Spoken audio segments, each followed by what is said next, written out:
Hello there everyone, welcome to Nightmare Narratives. I am your storyteller and I'm here to guide you tonight. I know many of you use these videos to drift off to sleep, so before we begin, take a moment to like this video and subscribe to our channel. I'm always curious, where are you watching from and what time is it in your part of the world? Now, find your cozy spot and relax.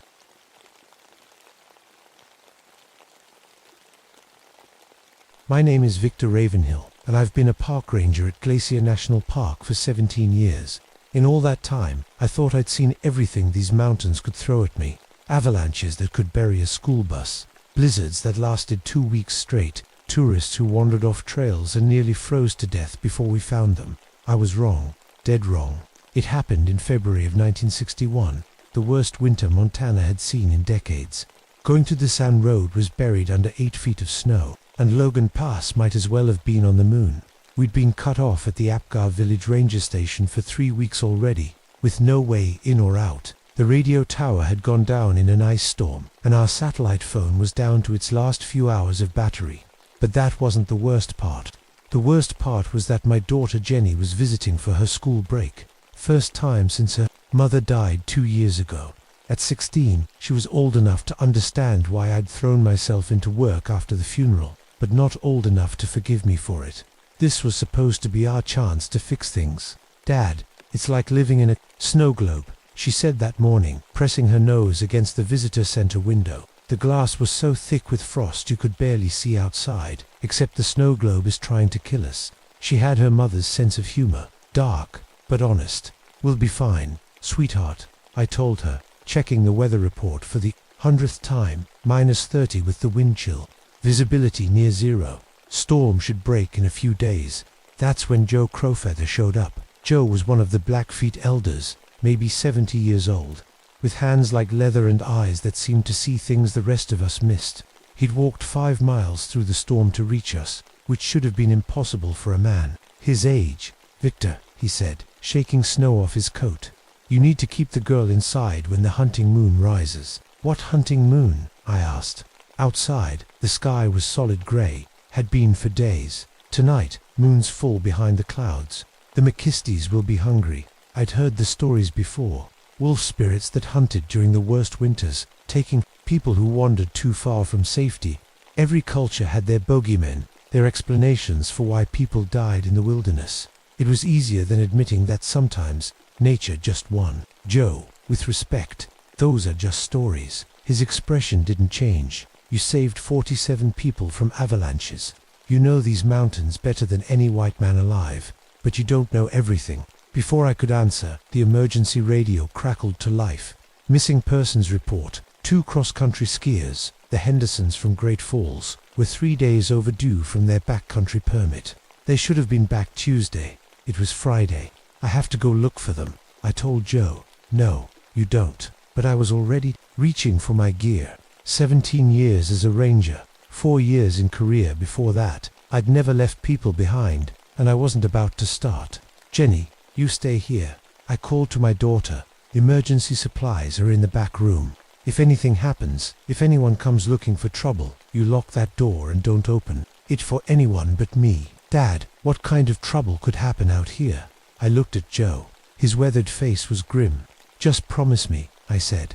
The Hendersons' last known position was near Hidden Lake, about 6 miles from the station. In good weather, it was a nice day hike. In this storm, it might as well have been Siberia. I found their abandoned ski equipment a mile from the trailhead. Skis, poles, and one of their packs scattered in the snow like someone had just dropped everything and walked away. But that wasn't the strange part. The strange part was the tracks. The Hendersons' ski tracks led right up to where their gear was scattered, then just ... stopped. No sign of a struggle, no blood in the snow. But continuing past where their tracks ended, I found wolf prints, big ones, bigger than any wolf I'd ever seen, with claw marks that dug deep into the frozen ground. I followed the prints toward the tree line, my headlamp cutting through the falling snow. The wind was howling, but underneath it, I could swear I heard something else, like voices calling for help. That's when I noticed the silence. You know how quiet it gets in a heavy snowfall. This was different. This was like the whole forest was holding its breath. No wind in the trees. No snow crunching. Under the snowshoes, even my own breathing seemed muffled. The wolf tracks led up an impossible slope, straight up a cliff face that would challenge an experienced rock climber in summer, never mind in a blizzard. I stood there staring at those prints climbing the rock like gravity was just a suggestion. My compass started spinning, slow at first, then faster, like it couldn't decide which way was north. The metal got so cold, it burned my fingers through my gloves. I should have turned back right then, should have radioed for backup, except the radio was just static. Should have at least marked my position with GPS, except the screen was showing me coordinates that put me somewhere in Hudson Bay. Instead, I kept following the tracks. 2 miles deeper into the woods, I found something that made my blood freeze. A backpack hanging 50 feet up in a pine tree, its contents scattered below like confetti. Canned food, a sleeping bag, a family photo of the Hendersons with their 2 kids. No way an avalanche did that. Avalanches bury things. They don't hang them in trees. I was studying the scene when I heard it. A voice, clear as day, calling from deeper in the forest. "Help us, please, we're trapped." It sounded like Tom Henderson. I'd met him when he picked up his backcountry permit, a friendly guy in his 40s, who just wanted to show his wife the winter wilderness. "Tom," I called back, "where are you?" "Down here." In the ravine, I followed the voice through a stand of dead trees, their branches scraping at my coat like fingers. The snow was deeper here, up to my waist in places. My snowshoes kept breaking through the crust, and each step was a fight. Then I found the deer. It was lying in a perfect circle of smooth snow, no tracks leading in or out. The animal had been arranged, that was the only word for it, positioned like it was sleeping, but deer don't sleep on their backs with their legs crossed, and they definitely don't arrange themselves in patterns that hurt your eyes to look at. The wolf prints surrounded the deer in a perfect ring, each print exactly the same distance from the center, each print the size of a dinner plate. "Help, we're right here." The voice was closer now, maybe 100 yards ahead, but something about it was wrong. Tom Henderson had a slight lisp. I remembered that from when we talked about trail conditions. This voice was too perfect, too clear. I checked my watch. I'd been hiking for 8 hours, but the light hadn't changed. If anything, it seemed to be getting brighter, like the snow was glowing from the inside. That's when the blizzard hit for real. Wind that knocked me sideways. Snow so thick I couldn't see my own feet. I had no choice but to make camp in the emergency shelter at Granite Creek, a little log building the Park Service maintained for situations exactly like this. I was setting up my sleeping bag when I heard the scratching on the roof. Slow, deliberate, like something with very large claws was testing the strength of the logs. The scratching went on for hours. Not random, not frantic like an animal trying to get warm, methodical, like something was drawing patterns up there. I tried the radio again. Nothing but static, except for a few seconds when I could swear I heard howling. Howling that sounded almost like human voices, calling my name. Around midnight, I saw the first shadow. It passed by the window, tall enough that its head was out of frame. The shelter windows were 7 feet off the ground. I grabbed my flashlight and checked outside. Nothing, no tracks in the fresh snow. But as I watched, more shadows began circling the building, huge shapes moving just at the edge of my vision. There when I wasn't looking directly, gone when I turned my head. That's when I found the old report. It was tucked into the emergency supply box, yellowed paper with confidential Park Service, internal stamped across the top. Dated February 1935. Asterisk 3 members of the Civilian Conservation Corps found dead near Hidden Lake. Bodies arranged in ritual formation. Cause of death undetermined. Local Blackfeet elder insists winter spirits. Responsible. Recommend incident be classified as avalanche fatality to avoid public panic. Superintendent William Morton asterisk. The report included photos. Black and white, grainy, but clear enough.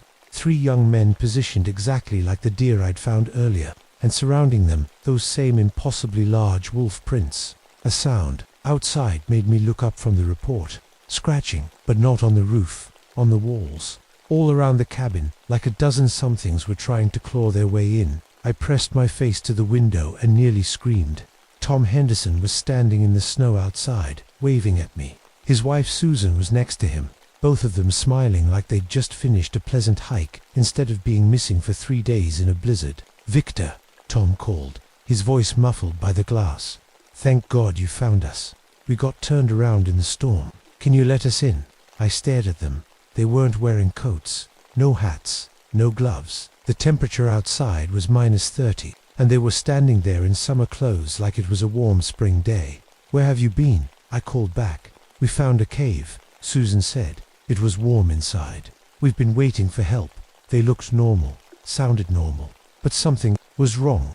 With their eyes, they reflected light like an animal's, silver in the beam of my flashlight. "I'll radio for a helicopter," I said. "Soon as the storm breaks." "No need," Tom said, and his smile got wider. "Too wide. We can show you the cave. It's safe there, warm. Your daughter would like it." My blood went cold. "How do you know about my daughter?" But they were already walking away, disappearing into the storm like they'd never been there at all. I spent the rest of the night checking and rechecking the locks, my rifle loaded and ready, but the scratching had stopped. The shadows were gone. Outside, the storm raged on, but the cabin was silent, until I heard Jenny's voice. "Dad, Dad, are you out there?" She sounded terrified, like she was crying. The voice was coming from right outside the door. "Jenny," I called back. "How did you get here?" "They're in the visitor center, Dad. The wolves. They're trying to get in." I ran, but they followed me. "Please, I'm so cold." Every instinct told me to open that door. My daughter was out there, freezing to death while I cowered in a cabin. But I remembered Joe's warning, and I remembered Tom and Susan's silver eyes. "Jenny, what was your mother's favorite song?" Silence. Then, in a voice that was definitely not my daughter's, "Let me in, Victor. The hunt is beginning." The next morning, I found the first body. Tom Henderson was buried in a snow cave a quarter-mile from the shelter. He'd been dead for days, torn apart by something with claws and teeth. But he'd been arranged carefully, positioned like he was praying, and carved into the ice above him, in letters 3 feet tall, was a message. "The winter demands payment." I was staring at those words when it spoke to me. "You understand now?" I spun around, rifle raised. The thing standing behind me was 12 feet tall, balanced on its hind legs like a man. Its fur was white as the snow around us, and its eyes were the silver of moonlight on ice. When it opened its mouth, I could see teeth like icicles. "You're the McKisties," I said, surprised by how steady my voice sounded. "I am the guardian of the winter hunting grounds," it said, its voice like wind through frozen trees. "When the storms are harshest, when the cold bites deepest, I collect what is owed. The Hendersons didn't owe you anything. Everyone who enters the wilderness in winter owes me." The creature said, "Some pay with fear, some with respect, and some ... It gestured toward Tom's body. "Some pay with everything. What do you want?" "Your daughter grows cold and afraid. The visitor center will not protect her much longer. I offer you a choice. Victor Ravenhill, your life for hers. Join my hunt willingly, and she lives. Refuse, and you both become part of the winter forever." I thought about Jenny, alone in that building, probably watching the windows for wolves that looked like people. I thought about my wife, how she'd never forgive me if I let our daughter die because I was too stubborn to accept help. "If I agree, you leave her alone forever. She will be marked as protected. No winter spirit will touch her. And what happens to me?" The creature's smile was terrible. "You become what I am. Guardian of the hunting grounds. Collector of the winters. Do it is not a kind existence, but it is existence." I lowered my rifle. "I accept. You must mean it, Victor. No fear, no hesitation. The winter can smell doubt." I thought about Jenny's laugh, the way she wrinkled her nose when she was thinking hard about something.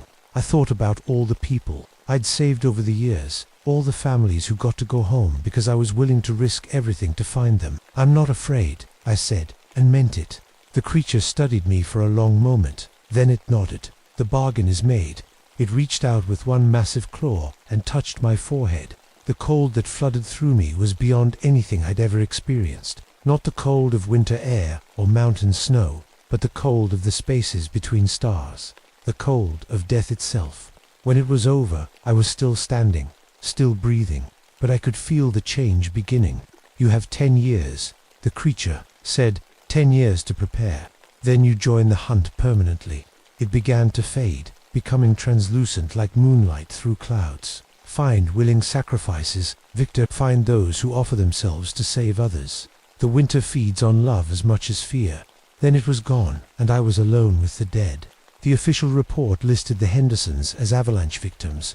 Body never recovered, presumed buried under tons of snow and ice. The Park Service was very understanding about these things. They'd had practice. Jenny was safe when I got back to the visitor center, though she claimed she'd heard wolves howling all night. She also said I looked different, that my eyes seemed brighter in certain light. "Dad, are you okay? You look ...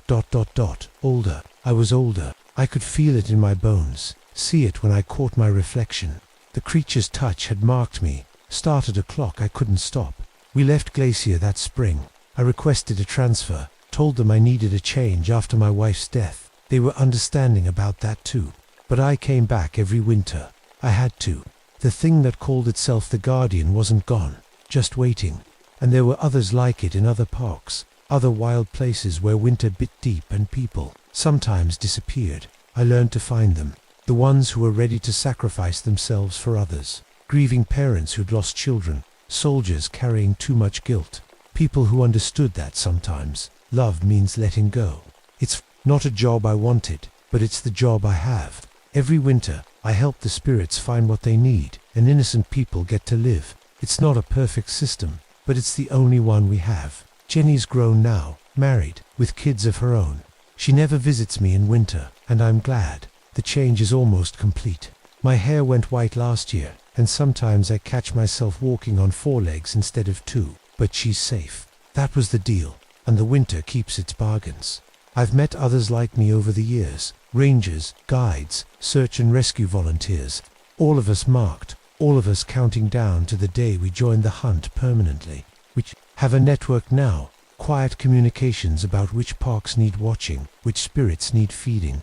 Most people never know we exist. They hike their trails, take their pictures, go home to their warm houses with stories about the majesty of nature.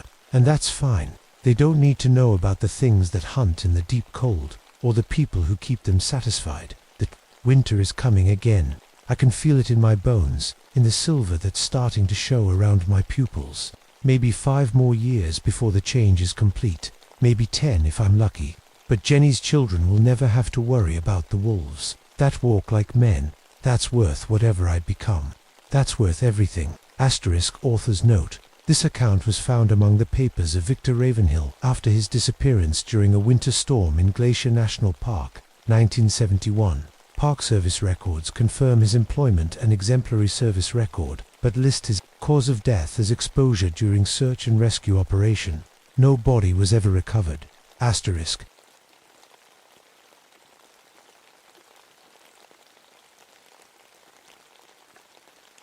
My name is Margaret Stonefield, and I've been a ranger at Mount Rainier for 12 years. Back in 1973, I was the only woman doing this job in the whole park. Most folks thought I didn't belong up there, but I proved them wrong every day. I had my geology degree and knew these mountains better than anyone. That August was different. The heat wave hit us hard, making the glaciers melt faster than I'd ever seen. Rocks fell like rain from the cliffs, and the air tasted like dust and danger. I was working alone at our research station up at 10,000 feet, taking readings on the glacier movements. My radio barely worked up there, and the nearest help was 2 days away on foot. The morning everything started, I was checking my equipment when old Joseph Clearwater showed up. He was a Puyallup elder who sometimes guided tourists, but he looked scared that day, real scared. "You need to leave this mountain," he told me, his weathered hands shaking as he pointed up toward the peak. "The stones are angry. They'll start walking like men soon." I'd heard the old stories before. Giant creatures living in the rocks, protecting the mountain. I always figured they were just ways to explain climbing accidents and the weird things that happen when you get too much thin air in your lungs. "Joseph, it's just the heat making things unstable," I said, showing him my seismic readings. "The rocks expanding and contracting. That's what's causing the falls." He shook his head. "My grandfather saw them once. Big as trees, made of stone and shadow. They don't like what you're doing up here." After he left, I tried to focus on my work, but something felt wrong. The birds had gone quiet. Even the wind seemed to hold its breath. My instruments kept giving me strange readings, like something heavy was walking round the mountain, but I couldn't see anything. That afternoon, the radio crackled to life. A group of university students had gone up to attempt the summit. 5 kids from Seattle, full of energy and big plans. They should have been back at base camp by now. I grabbed my gear and started climbing. The heat made every step feel like I was breathing through wet cloth. As I got higher, I found their first camp. Everything was there: tents, food, climbing gear, but no students. Their equipment was scattered like a giant hand had swept through the site. Then I saw the footprint. It was pressed deep into the mud near their fire pit, 24 inches long, with 5 toe marks that looked almost human but way too big. The stride between prints suggested something 12 feet tall had walked through their camp. I knelt down and touched the edge of the print. The mud was still soft, which meant whatever made it had been there recently, real recently. That's when I heard the echo. "Help us, please. Somebody help us." It was coming from up the mountain, bouncing off the rocks in a way that made it sound like it was everywhere at once. One of the students calling for help, but the voice seemed to come from 3 different directions, like the mountain itself was playing tricks. I keyed my radio. "Base, this is Stonefield. I've found the student camp. They're not here, but I'm hearing distress calls. Going up to investigate." Static answered me back, then a voice that might have been my supervisor, but the words were broken up. ... Told you to wait. ... Backup coming. Don't go alone. ... I should have listened. I should have waited. But those kids were up there somewhere, and every minute counted in a situation like this. I started climbing toward the voices, following a trail of scattered gear that led up toward the glacier. The sun was getting low when I found the first real sign of what had happened. A climbing helmet, crushed, flat, like someone had stepped on a tin can. But when I picked it up, I saw something that made my blood freeze. There was a handprint pressed into the metal. 5 fingers, each one as thick as my wrist, had grabbed that helmet and squeezed it until the metal bent like paper. No human being could do that, no animal either. As darkness fell over Mount Rainier, I realized Joseph had been right. There was something on this mountain, something that didn't want us here, and those 5 students had found it first. I set up my camp near the crushed helmet as night fell. The temperature dropped fast up there, and my breath came out in white puffs. I kept my flashlight close and tried the radio every few minutes, but got nothing but static, mixed with sounds that might have been wind or might have been something breathing. Around midnight, I heard them again. The voices: "Margaret, over here. Help us, we're trapped." But now I could tell something was wrong with how they sounded. The voices were too clear, like someone was playing a recording through speakers hidden in the rocks, and they were coming from different places than before. Some from up the glacier, some from down in the valley, one that seemed to come from right under my tent.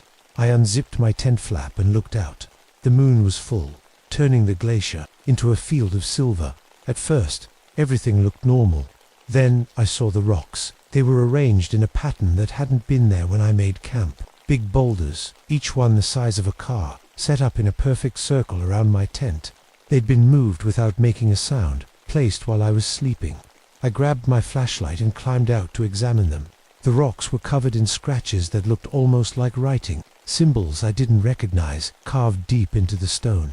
But as I studied them closer, I realized they were similar to the old pictographs I'd seen in other parts of the park, the ones that showed giant figures protecting the mountains. That's when I saw the silhouette.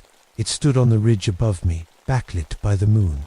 15 feet tall, broad shoulders, arms that hung down almost to its knees. For just a second, it looked like a man, a really big man standing very still. Then it moved. It didn't walk or run. It flowed across the rocks like water, covering ground that should have taken minutes in just seconds. It leaped over a crevasse that was at least 50 feet wide, landing without a sound on the other side. I blinked, and it was gone. My hands were shaking as I packed up my camp. Those students were still out there, but I was starting to understand that whatever had taken them wasn't going to negotiate. It was hunting, and now it knew I was here too. I started climbing at first light, following the trail of scattered equipment. The students had dropped things as they ran: a water bottle here, a pack there, like breadcrumbs leading up into the high country. But the spacing was all wrong. The gear was scattered across distances that would have taken hours to cover, dropped in places no human could have reached. I found Sarah Morrison's backpack wedged into a crack in the rock face, 30 feet up a sheer cliff. Inside was her journal, and the last entry made my skin crawl. *, something's following us. Jake saw it first, moving through the rocks below our camp. We thought it was another climber until we got a good look through the binoculars. It's not human. God help us. It's not human at all. We're going to try to reach the ranger station. If anyone finds this ... Asterisk the entry ended there, but the page was torn and stained with something dark. I kept climbing, and that's when I found the cave. It was hidden behind a curtain of ice that had formed where meltwater ran down the rock face. Inside, the walls were covered with paintings that looked ancient. Figures of giants walking among the peaks, protecting the mountain from smaller human shapes. At the center was a painting that showed the giants collecting bones, arranging them in patterns around the high places. In the back of the cave, I found Tommy Chen. He was sitting upright against the wall, his climbing gear still on, his eyes wide open. At first, I thought he was alive, just in shock. Then I got closer and saw that his chest wasn't moving. He'd been dead for hours, maybe since yesterday, but he wasn't hurt. No injuries, no signs of violence. He looked like he'd just sat down to rest and never got back up, except for his expression. Pure terror, frozen on his face like he'd seen something that stopped his heart. "Tommy," I whispered, even though I knew he couldn't hear me. "What did you see?" That's when I heard the breathing. Deep, slow breaths that seemed to come from the walls themselves. The sound echoed through the cave, getting louder. Something was in there with me, something big enough that its breathing moved air around me. I spun around, flashlight beam dancing across the painted walls. Nothing, but the breathing continued, and now I could hear footsteps. Heavy steps that made pebbles rain down from the ceiling. I ran. Behind me, the cave mouth exploded outward as something massive burst through the ice curtain. I didn't look back, just ran across the glacier as fast as my legs could carry me. The footsteps followed, each one hitting the ground like a small earthquake. I made it to an ice bridge that crossed a deep crevasse. Halfway across, I finally turned around. It stood at the edge of the glacier, watching me. In daylight, I could see it clearly for the first time. It looked like a man, but built from stone and shadow. Its skin was the color of granite, and its eyes glowed like coals in a fire. When it opened its mouth, I saw teeth like broken rock, but the worst part was its intelligence. This wasn't just some animal protecting its territory. It was thinking, planning. It had herded me to this exact spot for a reason. The creature raised one massive arm and pointed at the ice bridge under my feet. Then it smiled, showing all those stone teeth. The bridge cracked. I ran the last 20 feet as the ice collapsed behind me, chunks of glacier crashing down into the crevasse. When I reached the other side, I looked back. The creature was gone, but I could hear its laughter echoing off the mountain walls. 4 students were still missing, and now I knew what had taken them wasn't going to let any of us leave this mountain alive. The research station sat on a flat shelf of rock at 10,000 feet, my home away from home for the past month. It was just a small building made of stone and steel, but it felt like a fortress as I barricaded myself inside. I had food for a week, radio equipment, and my geological instruments. Everything I needed to wait for backup, except the radio wasn't working anymore. Every time I tried to call for help, I got the same thing. Static, mixed with voices that sounded like the missing students. They called my name, begged for help, screamed warnings I couldn't understand. But underneath their voices was something else. A deep rumbling sound, like the mountain itself was laughing. On my second night in the station, things got worse. I was checking my seismic equipment when the needles started going crazy. The readings showed massive impacts all around the building, like something the size of a truck was walking in circles around me. But when I looked out the windows, I saw nothing. Then the walls started shaking. Not from an earthquake. I knew what those felt like. This was pressure, applied slowly and deliberately. Something was testing the building, pressing against the walls with enormous hands. I could hear the steel frame creaking under the weight. In the morning, I found the handprints. They were pressed into the steel siding outside, each finger mark dented deep into the metal. The creature had been touching my shelter all night, feeling for weak spots. Learning I found Lisa Park that afternoon. She was in a crevasse about a quarter mile from the station, her body wedged between the ice walls like she'd been placed there carefully. Like Tommy, she showed no signs of violence, but her climbing gear was arranged around her in a pattern. Ropes coiled in spirals, ice axes planted in the glacier at precise angles, carabiners hung from the ice like decorations. It was making art from their belongings. creating monuments. The worst part was her face.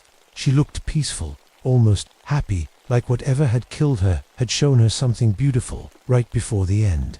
I heard Jake Martinez that night. His voice came from right outside my window, clear as day.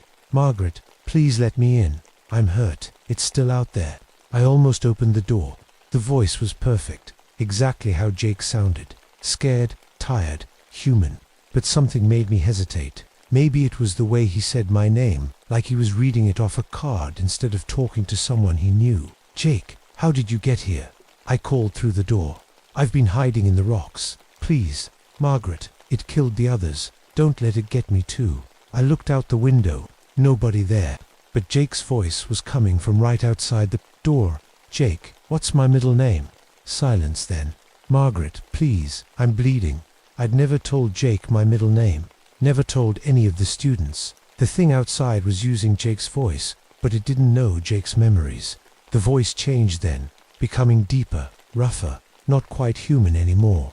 Margaret Elaine Stone, born in Spokane, divorced from Robert Stonefield in 1969, PhD in geology from the University of Washington, currently assigned to Glacial Monitoring Station 7. It knew everything about me, every detail from my personnel file, probably every detail from my whole life. The creature had been watching, learning, preparing. "What do you want?" I asked. "This mountain is sacred.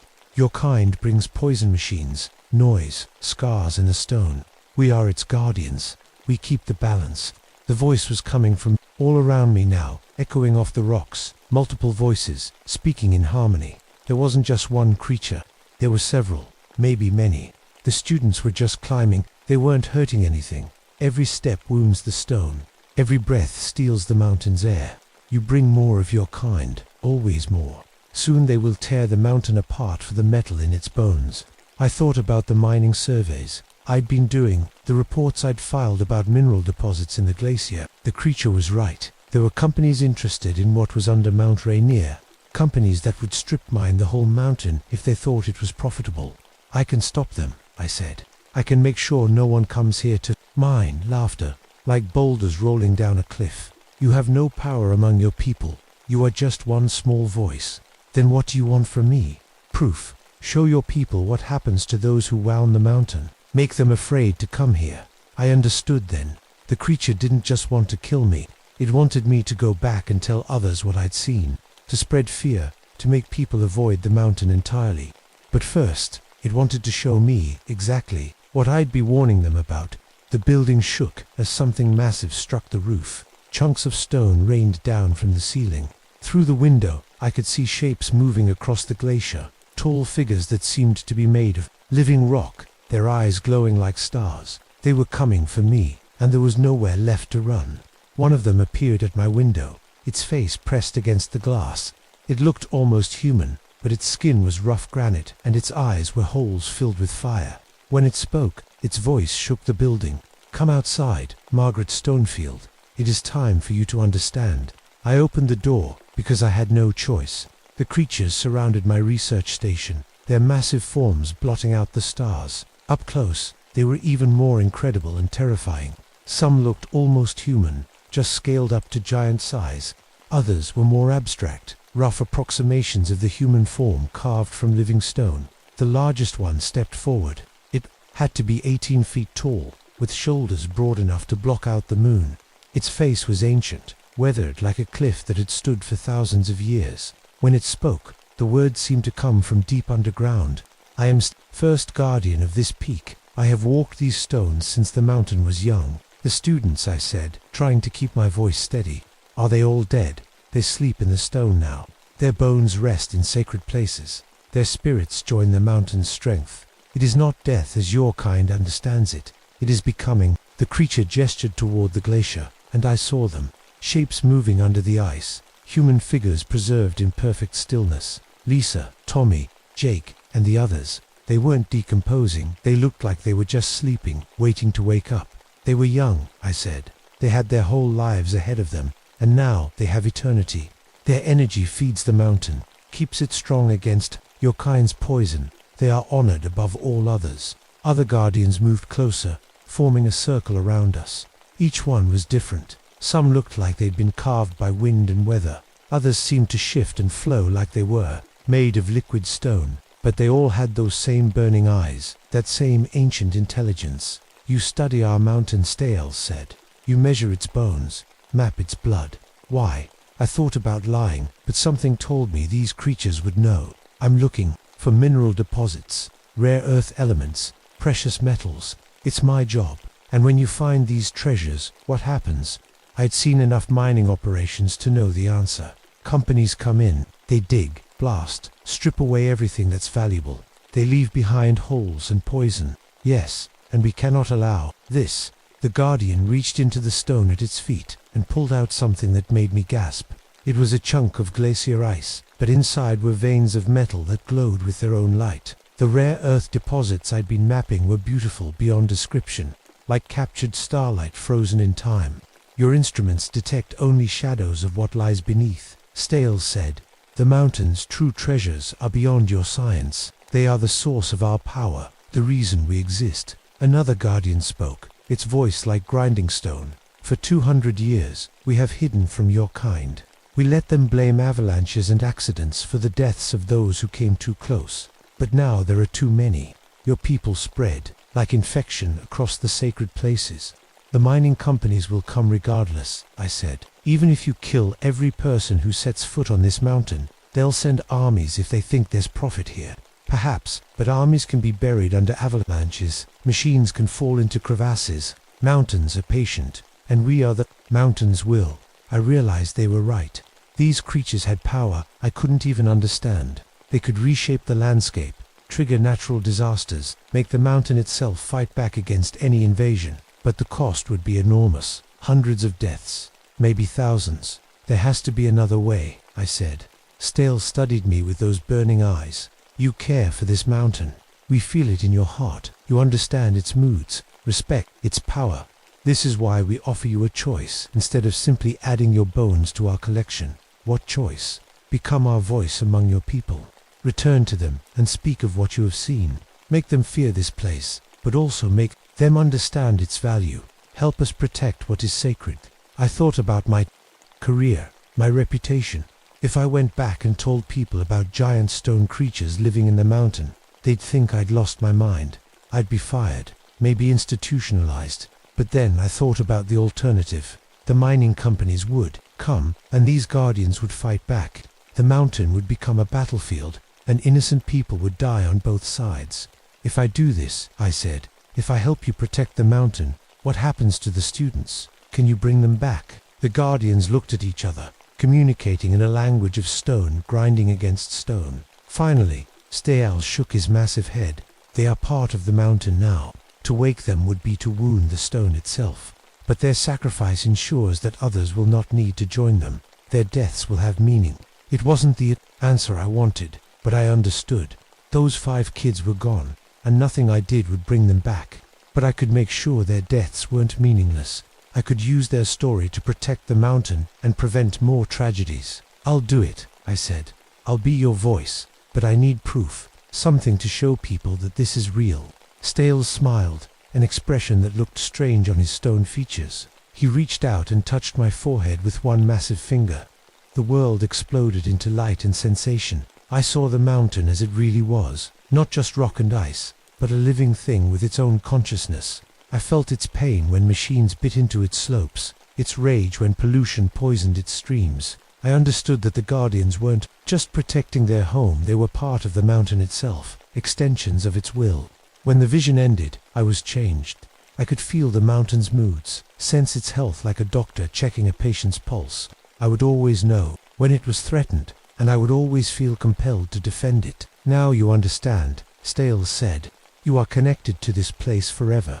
Its pain is your pain, its protection your sacred duty. The other Guardians began to fade back into the stone, their forms becoming indistinct in the pre-dawn darkness. Only Stales remained, watching me with those ancient eyes.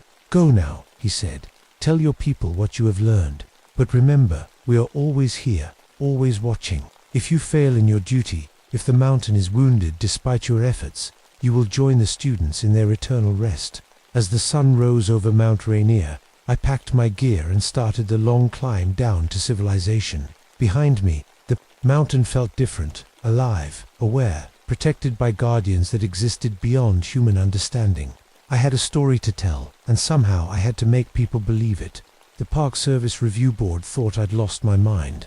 I sat in that sterile conference room in Seattle, facing 5 men in suits who looked at me like I was a mental patient. My supervisor, Frank Morrison, couldn't even meet my eyes. The official report I'd filed told the truth, all of it. The guardians, the students' bodies in the glacier, the supernatural forces protecting Mount Rainier.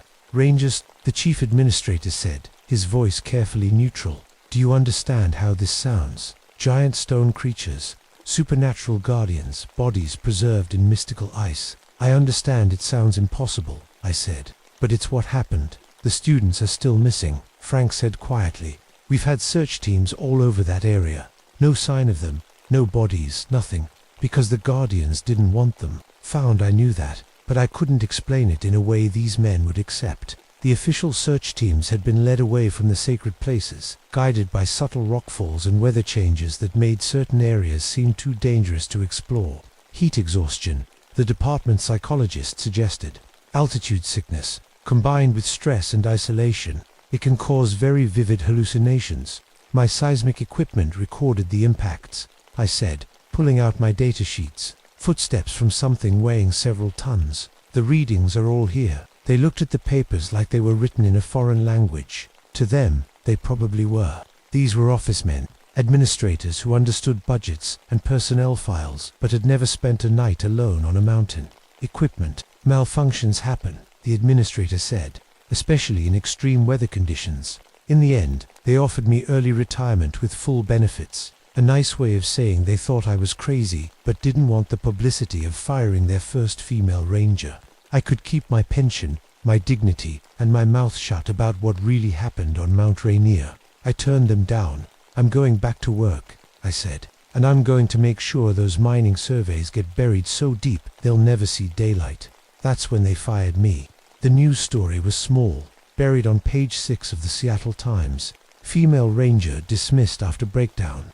They made it sound like the stress of being a woman in a man's job had finally gotten to me. Frank gave a quote about how proud they were of my years of service and how they hoped I'd get the help I needed. Nobody wanted to hear about the guardians. But I didn't give up. I couldn't. The mountain wouldn't let me. Every morning I woke up feeling its presence, sensing its moods like weather in my bones. When mining companies filed permits for exploratory drilling, I felt the mountain's pain like physical wounds. When hikers planned to climb in the sacred areas, I felt its anger building like pressure in a volcano. I started small. Anonymous tips to environmental groups about sensitive wildlife areas that needed protection. Phone calls to reporters about the cultural significance of Mount Rainier to local tribes. Letters to editors about the importance of preserving wilderness areas. Nobody knew it was me, the crazy ex-ranger with her stories about stone giants. The mining permits got delayed, tied up in environmental reviews and cultural impact studies. Climbing routes were closed for geological instability. Slowly, quietly, the mountain's most sacred places were being protected. It took 3 years, but I found allies, other rangers and park employees who'd had strange encounters they couldn't explain. A Forest Service geologist who'd recorded similar seismic anomalies near Mount Shasta. A tribal historian who told me about guardian spirits. That matched my descriptions exactly. We never talked about it openly. We didn't form a group or make official reports, but we watched over the sacred places, using our professional positions to create barriers and delays whenever someone threatened them. The students' families never got closure. Lisa Park's parents came to see me once, desperate for answers about their daughter's disappearance. I wanted to tell them she was safe, that she'd become part of something eternal and beautiful. But I knew they'd never understand. She loved the mountains, her mother said, crying in my living room. She said they made her feel close to God. They did, I told her. Lisa found something up there that most people never do. She found her place in the world. It wasn't much comfort, but it was all I could give them. The nightmares stopped. After 5 years, not because I'd forgotten what happened, but because I'd accepted my role. I was the mountain's voice in the human world, its guardian in the realm of permits and politics. Every day I felt its presence. Every night I dreamed of stone halls and ancient wisdom. Sometimes, late at night, I'd drive up to the park and walk. The lower trails, just me and the mountain, having our quiet conversations. I'd tell it about the threats I'd deflected, the victories we'd won. And sometimes, if I was very still and very quiet, I'd hear the voices of the guardians on the wind. Well done, Margaret Stonefield. The mountain remembers your loyalty. I never saw Styles again, but I knew he was there. They were all there, watching and waiting, ready to defend their sacred home against any threat. The mining companies had given up on Mount Rainier years ago, declaring it too unstable and politically sensitive for development. They were right about the unstable part. The mountain would fight back against anyone who tried to wound it, and it had allies now, human allies who understood the price of progress and the value of sacred places. The 5 students were still there too, sleeping in the glacier, their spirits woven into the mountain's strength. I visited their memorial every year on the anniversary of their disappearance. Their families thought I was just another ranger paying respects, but I was really checking on old friends. I never married again, never had children. The mountain was my family now, the guardians my closest companions. It was a lonely life sometimes, but it was the life I'd chosen, the life I'd been called to. And on clear nights, when the moon shone bright on the glacier, I could swear I saw them moving in the ice. 5 young faces, smiling and peaceful, surrounded by light that seemed to come from within the mountain itself. They'd found their place in the world too. We all had. The mountain still stands, untouched and sacred, protected by guardians both ancient and modern. And somewhere in the stone halls beneath the glacier, the bone collectors keep their eternal watch, making sure the balance between worlds remains intact. That's my story. Believe it or don't, the mountain doesn't care about your skepticism. It only cares about its survival.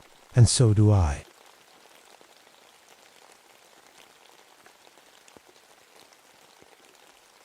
My name is Raymond Elkhart, and I've been a forest ranger for 14 years. I work in the Chequamegon National Forest in Wisconsin, where the winters can kill you if you're not careful.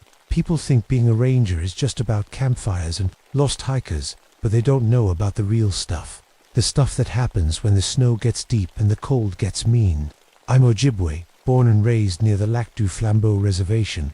My great-grandfather used to tell stories about the old days, about things that walked in the woods when people got hungry enough. I always thought they were just stories. January 1987 was the worst winter I'd ever seen. The temperature had been sitting at 40 below for 3 weeks straight.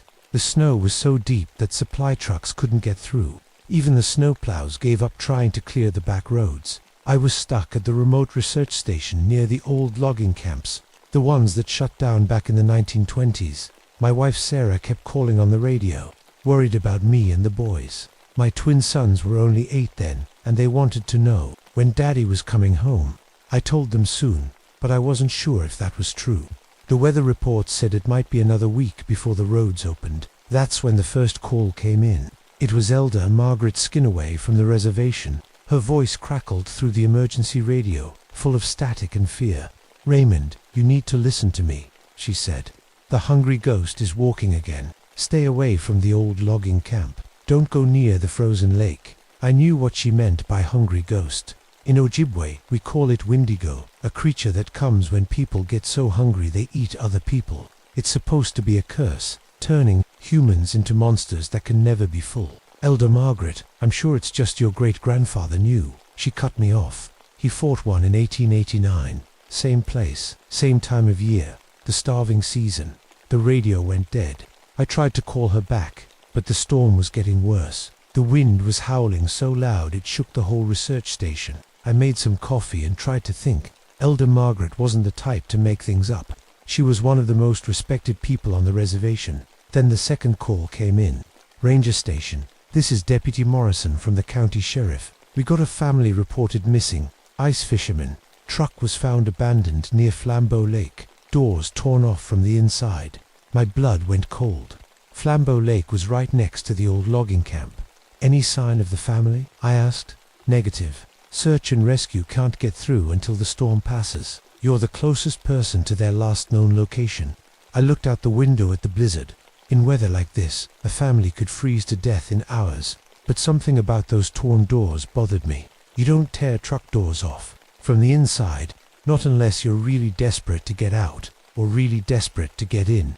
I loaded my snowmobile with emergency supplies and headed out at first light. The storm had calmed down enough to travel, but the wind still cut through my winter gear like knives. The forest was dead quiet, except for the sound of my engine. That should have been my first warning. In 14 years of winter rescues, I'd never seen the woods so empty.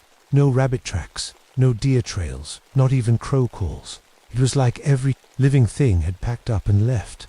I found the abandoned truck half buried in snow near the lake shore. The doors were definitely torn off from the inside. Metal twisted outward like something had punched through from within. But the really weird part was what I found inside. The truck was full of fishing gear, but it looked like someone had gone crazy trying to eat it all. Tackle boxes were ripped open and emptied. There were teeth marks on plastic lures. Even the foam bait containers had been chewed up and swallowed. I followed footprints leading away from the truck toward the lake. 3 sets at first, a man, woman, and child. But the prints got stranger as I followed them. They started normal, then got longer and wider. By the time they reached the ice fishing holes, they didn't look human anymore. The holes in the ice told their own story. Someone had been fishing, but they'd gotten desperate, really desperate. I found gnawed fish bones scattered around, but also something else, something that made my stomach turn. Human finger bones, small ones, like from a child. I tried to start my snowmobile to call for backup, but the engine wouldn't turn over. The fuel gauge showed full, but it was like the gas had frozen solid. That was impossible. I used special winter fuel that worked down to 60 below. When I heard the crying, it was coming from the old logging camp, maybe half a mile through the trees. A child's voice, weak and scared. I grabbed my emergency pack and started running through the snow. The logging camp had been abandoned for over 60 years, but the main building was still standing. The crying was coming from inside. I pushed open the door and called out, "Hello, anyone there? This is Ranger Elkhart." The crying stopped. I turned on my flashlight and swept it around the room. The place was a mess, old furniture knocked over, broken glass everywhere, but in the beam of my light, I saw them. Bones, lots of bones, arranged in neat piles against the walls. Some were old, yellow with age. Others looked fresh, too fresh. I knelt down next to one pile and examined them closer. They were human bones, but they'd been gnawed clean, not by animals. The marks were wrong for that. These looked like they'd been chewed by human teeth. That's when I found the family. What was left of them was in the back room, arranged around a cold fireplace like they'd been having dinner. The parents were just bones now, but the child had only been partially eaten. I ran outside and threw up in the snow. When I came back in, something had changed. The bone piles had been moved, rearranged, and carved into the wooden wall above the fireplace were fresh words. Still hungry, I tried to run back to my snowmobile, but the storm had picked up again. The wind was so strong I could barely stand. By the time I made it back to where I'd left the machine, it was buried under 3 feet of new snow. I was trapped. As I dug frantically through the snow, I felt eyes watching me. I turned around and saw it standing at the edge of the trees. It looked like a person, but wrong. Too tall, too thin, like someone had stretched a human body until it was 8 feet long and covered it with skin that hung loose like old clothes. It was naked in the 40 below cold, but it didn't seem to mind. Steam rose from its body like it was burning up. Inside, its eyes glowed yellow in the darkness, and it was smiling at me with teeth that were too long and too sharp. I blinked, and it was gone. I gave up on the snowmobile and ran back to the logging camp. It was the only shelter for miles, and I needed to get out of the wind. But as I ran, I could hear footsteps following me through the snow. Long, loping steps that covered more ground than any human could manage. Inside the camp, I barricaded the door with old furniture and tried to make a fire. My hands were shaking so bad I could barely light the matches. When the flames finally caught, the temperature in the room should have started warming up. Instead, it got colder. My breath started showing even with the fire going. Ice crystals formed on the windows despite the heat. Whatever was outside was bringing the cold with it. I tried the radio, but all I got was static. Then, through the white noise, I heard a voice. Raymond. It was my great-grandfather's voice, but he'd been dead for 20 years. "Raymond, you need to listen. The Wendigo is here. It's been feeding all winter. Great-grandfather, I whispered. It starts with hunger. Makes people so hungry they'll eat anything, even each other. And once they taste human flesh, they change. They become like it. The fire suddenly flared higher, and in the flames I could see his face. Old and wrinkled, but his eyes were sharp and serious. How do I fight it? You remember the stories. Sacred fire, burn the flesh caches. But Raymond, his voice started fading. You've been exposed. You're already changing. The radio went dead, and I realized he was right. I hadn't eaten anything since morning, but I wasn't hungry for the food in my pack. I was hungry for something else, something fresh and warm and red. I looked at the bone piles and felt my mouth. Water. That's when the thing outside started talking to me. Raymond, it called in a voice like wind through dead trees. You know what you want. You know what you need. I pressed my hands against my ears, but the voice came from inside my head now. Your wife, your boys. Imagine how tender they would be, how sweet. Stop it, I screamed. I can smell your hunger, Raymond. It's growing. Soon you'll be like me, like all the others. Through the window, I could see shapes moving in the trees. More of them, dozens of them. All the people who'd gone missing over the years, changed into these hungry ghosts. Join us, they whispered together. Feed with us. The hunger was getting stronger. I could feel my teeth getting sharper, my nails growing into claws. The transformation was starting. I had to do something before it was too late. I remembered what my great-grandfather had said about flesh caches. The Wendigo stored meat to keep its power strong. If I could find them and burn them with sacred fire, maybe I could weaken it enough to escape. I grabbed a burning stick from the fireplace and went back outside. The creatures followed me as I searched the camp, but they kept their distance from the flame. I found the first cache buried under the snow behind the main building. Human body parts wrapped in old canvas, frozen solid. I touched the flame to the canvas, and it caught fire immediately, burning with a bright white light. The Wendigo screamed, a sound like breaking glass and dying animals. You're making a mistake, Raymond, it called. You need that meat. You're starving. It was right. Looking at the burning flesh, all I wanted to do was grab it and eat it raw. But I forced myself to keep searching. I found 3 more caches around the camp and burned them all. With each fire, the Wendigo got weaker and the other creatures faded back into the trees. But I was getting weaker too. The hunger was eating me alive from the inside. By the time I burned the last cache, the main Wendigo was furious. It stepped out of the forest and showed itself fully for the first time. It was 18 feet tall, with arms that hung down to its knees. Its skin was grey and stretched tight over bones that stuck out like knives. Its face was a skull with yellow eyes, and a mouth full of teeth like broken glass. You think you've won? It laughed. You're already one of us. Feel the hunger, Raymond. Feel how it burns. It was right. The hunger was so strong now I could barely think. My vision was going red at the edges, and all I could think about was meat. Fresh meat. Human meat. Your great-grandfather tried to fight me too, the Wendigo said. In the end, he fed me his own brother. You're lying. Am I? Ask yourself why he really knew so much about fighting Wendigo, why he had the sacred knowledge. The truth hit me like a punch to the gut. My great-grandfather hadn't just fought a Wendigo in 1889. He'd been one. That's right, the creature grinned. It runs in families, the hunger, the change. You were always going to become like me. I felt my bones stretching, my skin getting tight. The transformation was almost complete. But then I remembered something else from the old stories. The Wendigo was bound by rules. It couldn't force people to eat human flesh. They had to choose it willingly. You can't make me, I said. I don't have to make you. You want to. Look. It gestured toward the camp, and I saw fresh meat laid out on a table that hadn't been there before. It smelled so good my mouth filled with saliva. Just one bite, the Wendigo whispered. Just one, and the hunger stops forever.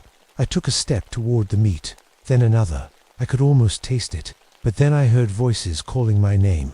Sarah and the boys, from the radio back in the camp. Daddy, where are you?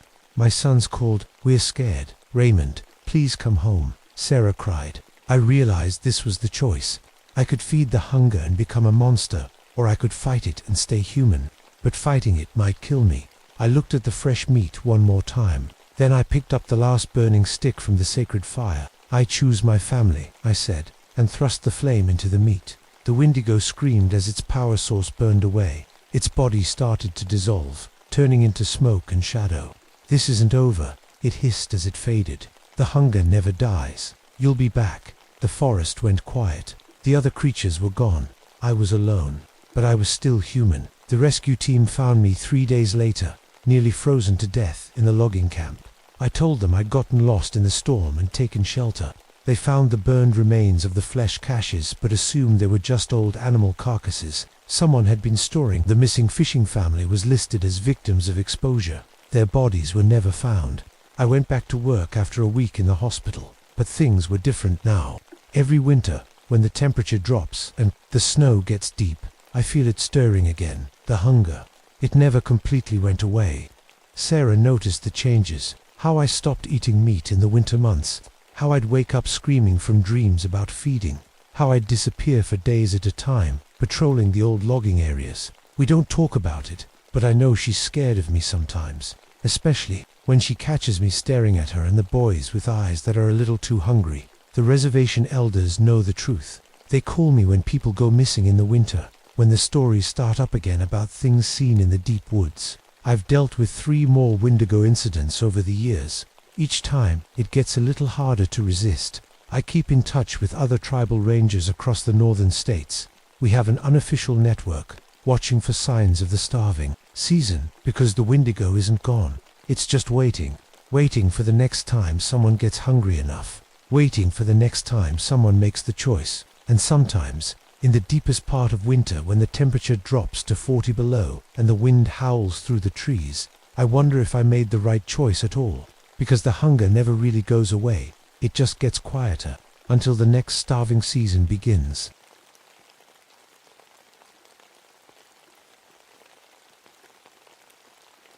My name is Ernest Blackstone, and I've been a park ranger at Mammoth Cave for 18 years. Before that, I spent 12 years mining coal in these same Kentucky hills. I know darkness like most people know daylight.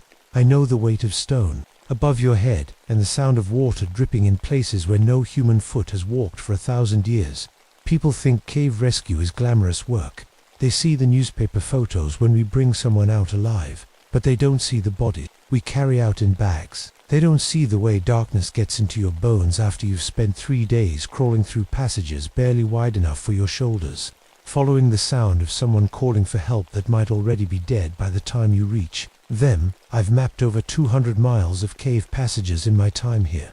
I've pulled 73 people out of situations that should have killed them. I know every twist and turn of the main tourist routes, and I know which passages are too dangerous for anyone but experienced cavers. What I didn't know was that some passages are too dangerous for anyone at all. It was October 1959 when it started.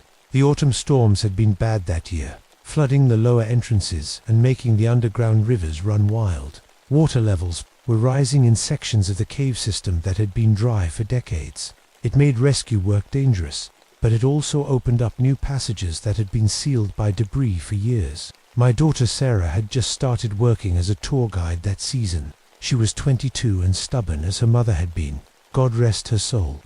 Sarah wanted to prove she could carry on the family tradition, even though I'd rather she found work somewhere with actual sunlight. "Dad, I'm not scared of the dark," she'd tell me. "I grew up with your stories. I know these caves better than most people know their own houses." She was right about that. Sarah had been coming down into the easy passages since she was old enough to hold a flashlight, steady, but knowing the tourist routes and understanding the true nature of Mammoth Cave are two different things entirely. The Cherokee people who lived here first had stories about these caves. They called them the home of the Nanu, the immortal ones who lived in the darkness between worlds. Old Pete Crowfeather, who sometimes came by the ranger station, would shake his head whenever he saw tour groups heading underground. The old guardians are stirring. He told me that October, when the storms first started, too many lights in the sacred places, too many feet walking where they shouldn't walk. I'd always figured the Cherokee cave spirit stories were just ways to keep people out of dangerous, unexplored areas. Every culture has boogeymen to keep children from wandering into places that might kill them. But Pete wasn't talking to children. He was talking to me, and his eyes were serious in a way that made my skin crawl. "Ernest," he said, "you know these caves better than any white man alive. But there are things down there that your maps don't show. Things that don't want to be found.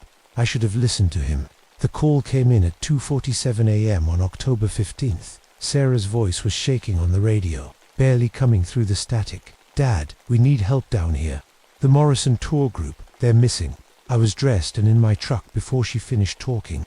The Morrison group was supposed to be a simple evening tour. 6 tourists from Chicago, led by Sarah through the frozen Niagara route. Easy passages, well lit, impossible to get lost. The kind of tours we could do blindfolded. But when I reached the cave entrance, I found Sarah sitting on a rock outside, wrapped in a blanket, with 3 deep claw marks running down her left arm. "What happened?" I asked, kneeling beside her. "I don't know." Her voice was barely a whisper. We were in the main chamber, and I was telling them about the formation history. Then the lights went out, all of them, at once. Not just the tour lights, but the emergency lighting too. Everything. Equipment failure. That's what I thought. I had my backup flashlight, and I called for everyone to stay calm. But when I got the light working, she stopped, staring at the cave entrance like it might swallow her whole. "Dad." They were gone. All 6 of them. Just gone. People don't just disappear, Sarah. They probably panicked and ran, got separated in the dark. I searched for 2 hours. I found their lights. Found them where? Arranged in a perfect circle in the middle of the chamber. Still working, still bright, but no people. I felt something cold settle in my stomach. "Show me." We assembled a search team, myself, 2 other rangers, and a volunteer caver who knew the system almost as well as I did. We went down with enough equipment to search for 3 days if necessary. Professional lights, rope, emergency supplies, and radio gear to keep in contact with the surface. The first thing I noticed was the sound. Mammoth Cave has its own acoustics. Every footstep, every voice, every drop of water has a particular echo pattern that you learn to read like a map. But something was wrong. Sounds were coming back distorted, like the cave walls had changed shape. We found the tourist lights exactly where Sarah had described them. 6 flashlights in a perfect circle, each one standing upright on its base, each one pointing toward the center of the circle. They'd been burning for hours, but the batteries were still strong. "This doesn't make sense," said Tom Rodriguez, my most experienced ranger. "Tourists don't arrange their equipment like this. They drop their lights and run." "Maybe they were trying to signal for help," suggested Marie Hawkins, our volunteer caver. "Signal who?" I asked. "And where are they now?" We spread out and searched every passage leading from the main chamber. The cave system is vast, over 400 miles of mapped passages, and probably twice that much still unexplored. But the tourist route is clearly marked, and there are only 3 ways to go from the main chamber. In the north passage, we found a woman's purse. In the east passage, a man's jacket. In the south passage, a pair of eyeglasses, lens shattered. They split up, Tom said. Panic response. Got separated in the dark and went different directions. But I was looking at the cave walls, at scratches in the limestone that I'd never seen before. They were deep gouges running in parallel lines like claw marks, like something with very large claws had been sharpening them against the stone. "Tom," I called, "look at this." He came over with his light and whistled low. "What kind of animal makes marks like that?" "No animal I know, and no animal that should be living in these caves." We followed the claw marks deeper into the north passage, beyond the tourist route, into sections of the cave that most people never see. The marks got deeper and more frequent. Some of them were fresh, stone dust still scattered on the cave floor beneath them. That's when we found the paintings. They were on a wall in a chamber that didn't appear on any of our maps. Ancient cave paintings, done in red ochre and charcoal, showing humanoid figures with wolf heads and massive claws. The style was unlike anything I'd seen in Cherokee art, older, more primitive, more frightening, and fresh. Some of the paint was still wet. "Jesus Christ," Marie whispered. "How old are these?" "Old enough that we should have known about them," I said. "This chamber isn't on any survey map." That's when the lights went out. Not some of them, all of them. Every flashlight, every headlamp, every piece of electrical equipment we were carrying. The darkness was complete and absolute. The kind of darkness that makes you forget which way is up. And in that darkness, something howled. The howl came from everywhere and nowhere. It echoed off the cave walls, bounced through passages, and seemed to come from inside the stone itself. It was the sound of something in pain, something angry, something that had been waiting in the dark for a very long time. Our lights came back on after maybe 30 seconds, but it felt like hours. When we could see again, Tom was pressed against the cave wall, his face white as limestone. Marie was standing in the center of the chamber, turning in slow circles, with her light, searching for whatever had made that sound. "We need to get out of here," Tom said. "Right now." "We can't leave those tourists," I said. "They're down here somewhere." "Ernest, no tourists made that sound. No tourists painted these walls. No tourists arranged those lights in a perfect circle." He was right, but I couldn't abandon 6 people to whatever was moving through these caves. We were rangers. We had a job to do. We kept searching, but now we moved carefully, staying close together, checking every shadow twice. The claw marks were everywhere now, and they were getting deeper. Some of them had torn through limestone like it was soft wood. In the East Passage, we found the first body. It was Robert Morrison, the tour group leader. His body was in a small chamber off the main route, arranged carefully on a natural stone shelf like it was lying in state. His clothes were intact, but he was dead, eyes wide open, staring at the cave ceiling. "Heart attack?" Marie asked, but her voice was shaking. I knelt beside the body and checked for obvious injuries. No wounds, no broken bones, no signs of violence. But his face was frozen in an expression of absolute terror, and his hair had gone completely white. "People don't go gray overnight," Tom said. "Not unless they see something that scares them to death." We found the second body in the South Passage. Margaret Morrison, Robert's wife, lying in exactly the same position on another stone shelf. Same expression of terror, same white hair, same lack of obvious cause of death. "This is ritual," Marie said. "Someone is arranging these bodies." "Something," I corrected. "Look at the walls. The claw marks were fresh here, and they formed patterns. Not random scratches, but deliberate symbols carved deep into the stone. And around each stone shelf where we'd found a body, the symbols formed a circle." "We need to call for backup," Tom said.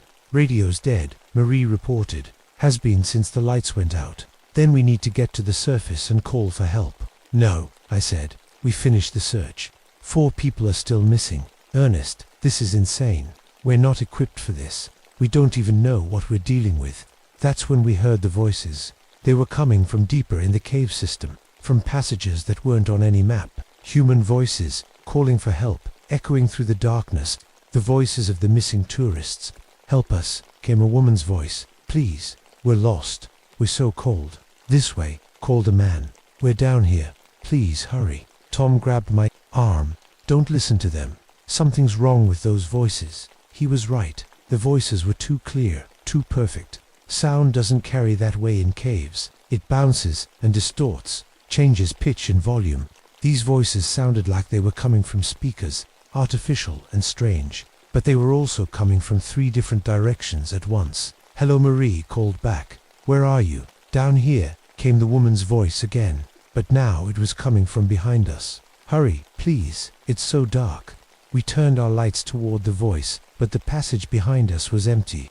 When we turned back, the passage ahead was empty too, but the voices continued, always moving, always calling, always leading us deeper into unmapped territory. "We're being herded," Tom realized. "Something is driving us away from the main passages." "Then we go back," I said.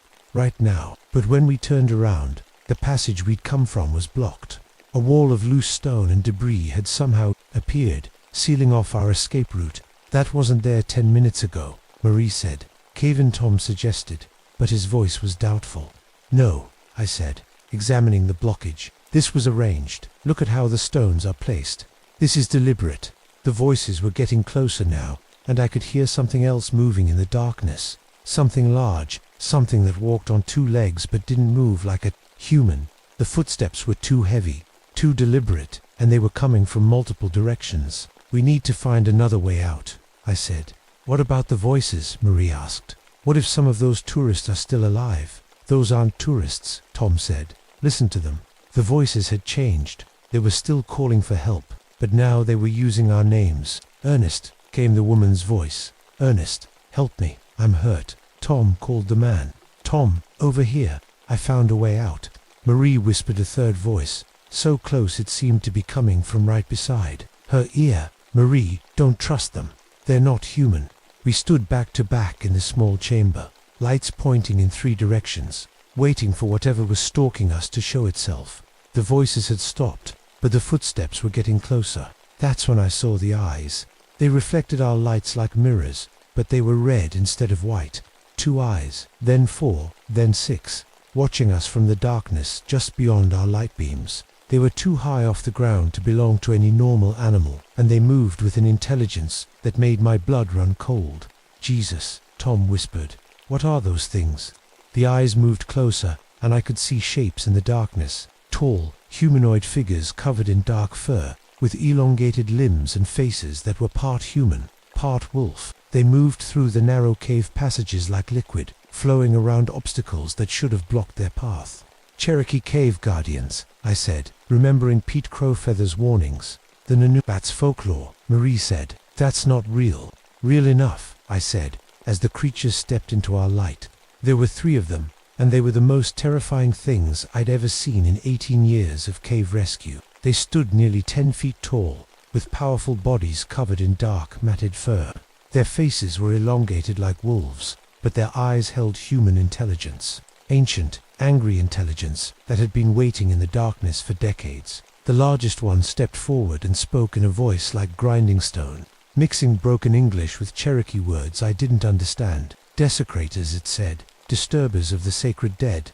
You bring light to places that should remain dark. You bring tourists to burial grounds that should be left in peace." "We didn't know," I said, trying to keep my voice steady. "We didn't know these were burial sites.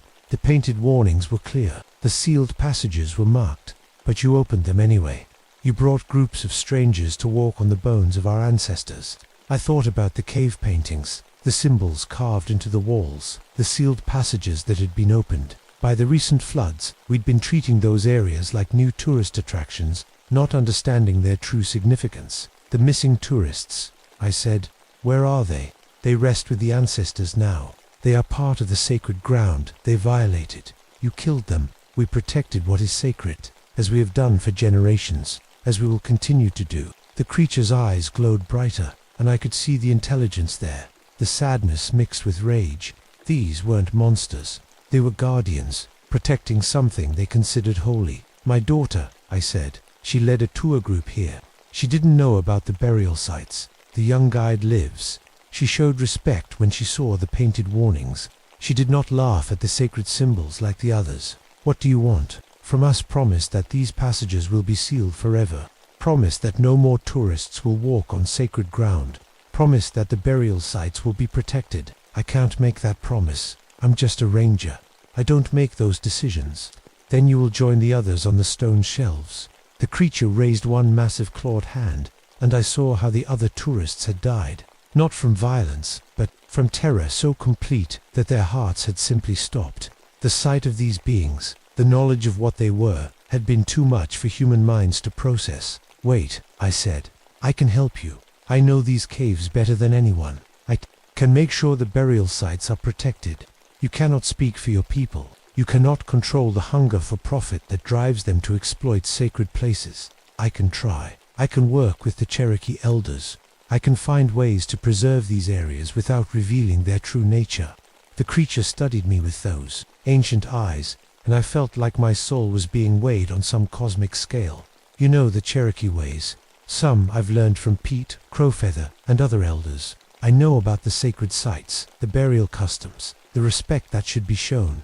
Then you will undergo the test. You will spend 1 full day and night in the deepest chamber, in complete darkness, with only your knowledge and respect to protect you. If you survive, if you prove worthy, we will allow you to serve as guardian between our worlds. And if I fail, you will join the others." Tom and Marie were staring at me like I'd lost my mind, but I could see the intelligence in the creature's eyes, the possibility of a solution that didn't end with more death.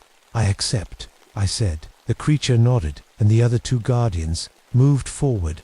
They didn't hurt Tom and Marie, but they guided them firmly toward a passage that led back to the main cave system. "You will tell no one what you have seen here," the creature told them. "You will report a cave-in accident. You will ensure that these passages are sealed and marked as geologically unstable." "What about Ernest?" Tom asked. He will return when the test is complete. If he returns, I watched my friends disappear into the darkness, then turned to face the creature that would decide my fate. I'm ready, I said. The creature led me deeper into the cave system than I'd ever been, through passages that seemed to shift and change around us. We descended for what felt like hours, moving through chambers filled with ancient bones and artifacts, past underground rivers that flowed in impossible directions. Finally, we reached a circular chamber deep in the earth. The walls were covered with Cherokee symbols and cave paintings that told the story of the Guardians, warriors who had chosen to remain in the darkness, forever to protect their people's sacred places. Here you will wait, the creature said. Here you will face the darkness and the voices of the dead. If you can show proper respect, if you can prove you understand the sacred nature of these places, you will live to serve as guardian. What about my daughter? She will be safe. She has shown respect, but she must never enter these passages again. The creature left me alone in the chamber, and the darkness was complete.